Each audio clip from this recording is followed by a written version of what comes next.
Assalomu alaykum obunachilar. Biz bu yerda tuman Qo'ng'irot qishlog'idagi ustakalarimiz ijod mahsullarini obzor qilgani kelganmiz. Bu yerda sochilib yig'iladigan so'rlar yashayotgan. Bularni sochilib yig'ilishini video davomida kuzatishlari mumkin. So'ngra bu haqda to'liq ma'lumot beramiz.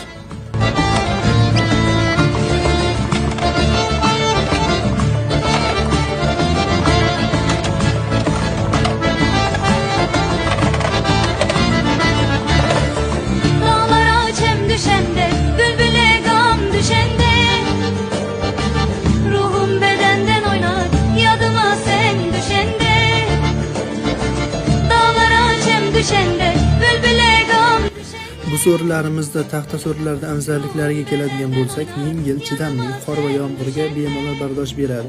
Tanaga olish, salafan bilan uğrash shart emas. Bu so'rilarimizda ishlatilgan mahsulotlarimiz premium darajadagi qalin temir, sifatli bo'yoq, pishiq taxtadan iborat. Xullas, bu mevarangizga ham qaraganda xizmat qiladi.